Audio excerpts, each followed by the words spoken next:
Is this recent violence just about this verdict, this death sentence, or is there more to it than that? I don't believe that it's just about the death sentence. I think that that's just a cover. The evidence has been very clear ever since the uprisings in Egypt began 2 years ago, that you have Western intelligence services, namely the National Endowment for Democracy, Freedom House, and other groups who've been on the ground now for years, since the year that Barack Obama was elected president in 2008.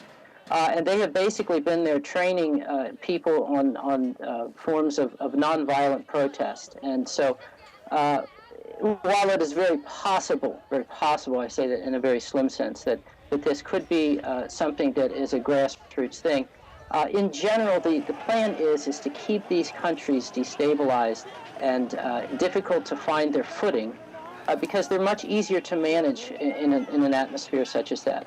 All right, you're talking about Western and exterior forces here at play, but what about what's happening in the way the authorities are dealing with this crisis at the moment?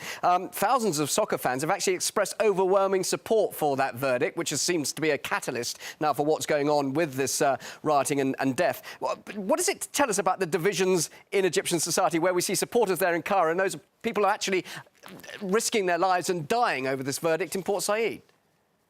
Yes, and as I said, I will not for a moment discount not just the possibility, but the likelihood that you have people on the ground there who are genuinely emotionally driven for these things. But, you know, these kinds of revolutions, they don't pop up just overnight. They take years of planning and years of all sorts of preparations in order for these things to take place.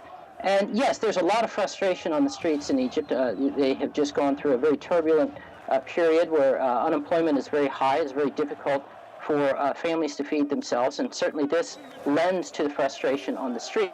So, but in general, I cannot help but to think back to the hundreds of news reports that were coming out of Egypt, many of which were covered on RT and other Western media outlets, talking about how you had troublemakers on the ground there who were being directed and guided by Western intelligence services. Now, but I just must ask you then, why are we not seeing much support now for the protesters or any Western influence, or perhaps there could be, as you may say, at what's happening now? Because obviously Western nations, the US, supported that revolution 2 years ago. Now we're seeing the protesters in the streets. What are they doing now? We're not hearing much from them.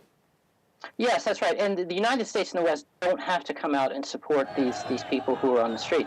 Just having it happen so that it can put pressure on Morsi and on his government in order to agree to certain demands that the United States and Israel are making. The U.S. doesn't necessarily have to come forward and say, oh, yes, we're in support of these people. The name of the game here, I believe, is just an issue of putting pressure on Morsi.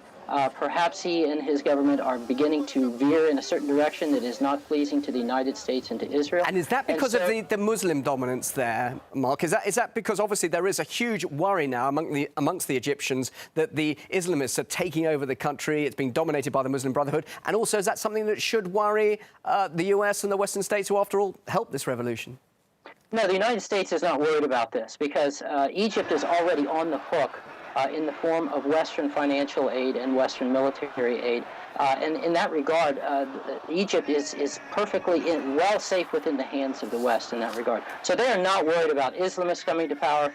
No matter what happens, as long as Egypt has to feed at the trough of the International Monetary Fund and to get her military support from the United States, Egypt will be a completely pliant player and will do whatever she is told to do. Mark, great to talk to you. Thanks so much for your time. We appreciate it. Thanks for joining us live here on RT.